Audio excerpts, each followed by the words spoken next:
Andrew McCART, IFLTV, delighted to be joined by Frank. I need to be careful here, Frank. I'm right on the edge of the stage here. I'll come off a little bit closer. We're here.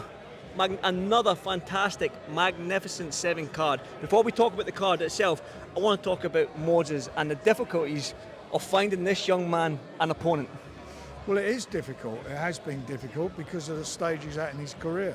A lot of people don't want to risk fighting him because they all believe that maybe Usyk will vacate 1 or 2 of the belts and they'll get an opportunity to fight for it for well-title money. But we're trying to get force the issue and find him decent opponents who I believe he'll learn from and hopefully beat.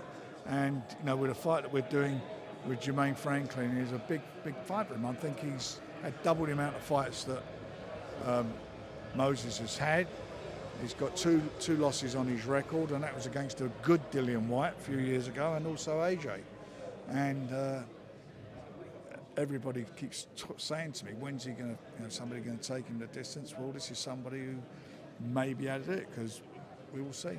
I was glad to know my next question was that you mentioned those 2 losses. Those 2 losses did go the distance as well against Dillian Whyte. And never been so stopped. Are we expecting Moses has yet to go past 6 rounds?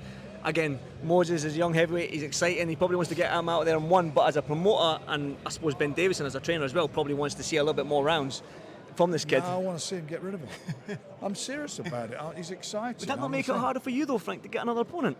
That's what we have to do. That's the business we're in. I mean, there's been, you look back over the years, been some big punching heavyweights, and it's always been the same. Nobody wants to get knocked over, but he's moving faster than any other heavyweight. You think at 20 years of age, how many guys are doing it? Most of them still amateur. He never had not one single senior bout. Not one single bout as a senior, and he's gone straight in, and here he is today, 13-0. Could he be a world champion in 2026? This fight's going to say a lot about him. If he comes through this fight, and I hope he does, then I believe he'll fight for the world title in 2026. The card itself, and I've got to ask Frank, how much did IFL and young Joe Pugh play a part in making Hutchison Taylor? A little bit.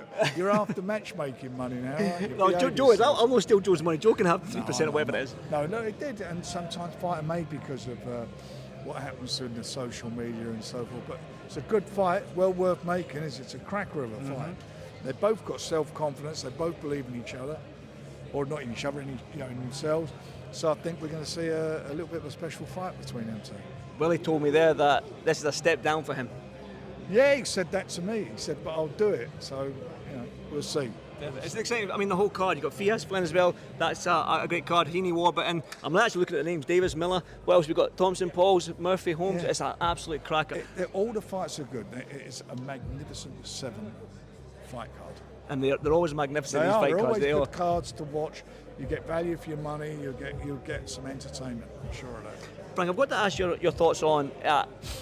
I'm sure you watched the fight at the weekend there, but what I want to talk to you about is when His Excellency Turki Al-Sheikh was up on talking to Jamie Ward, and he alluded to the fact that Anthony Joshua will be fighting twice next year in February. Then he kind of almost let slip, maybe if I'm putting 2 and 2 together, that it was going to be Joshua versus Fury in the September of 2026. That's what a lot of people are taking from what Turki had said. Can you elaborate a little bit more on that? Listen, Tyson will fight if he wants to, and if the money's right. It's as simple as that. Have you spoke to Tyson about? I spoke to him the other day, but he'll do what he wants to do, and if the money's right, he'll fight. Is the window for the Joshua Tyson fight, is that we've only got 2026 and that's it? If it goes past 2026, is that fight done dead in the water? I don't know. Look, if they both fight, I mean, he's fighting anyway, isn't he? AJ, they've announced him. And I was going to get your thoughts on that, don't worry. And he's obviously wants to carry on, and if Tyson's has indicated he wants to, but it's all subject to money, and if he does, then why wouldn't that fight happen down the road? But they've got to keep winning. Yeah. Again, Tyson would have been out the ring for how long? I don't know how, that last Usyk fight, it would have been a long time. Yeah. Would he have a comeback fight, Frank? If he was to decide to fight Joshua? I would think so. I mean, Joshua's having a comeback fight, isn't he, with Jake Paul? Okay, let's talk about it then. If you want to call it, Let's talk about it. Well, talk about it. It's a fight where AJ will be a big favourite for obvious reasons. As much as everybody, and I, not including me, but people really had to go about Jake Paul about picking his opponents.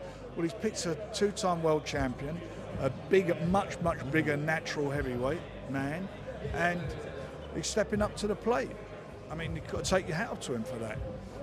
He'll go in as a massive underdog for obvious reasons, but who knows? And, you know, I mean, if he were to pull it off, it would be the end of AJ in every way. Surely not, though, Frank. Well, I wouldn't think so. You know, I've got to be honest, as I say, if he's going to have a bet on it, you'd bet AJ to knock him over. But look, he stepped up to the plate, so you know you got to give him some kudos for that.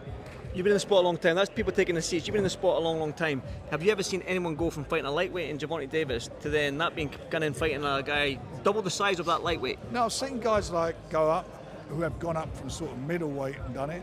Roy Jones Jr. did it, didn't he? I've seen fighters do that, but not this. No, definitely not. One final one, Magnificent 7. Everyone's taking the seat.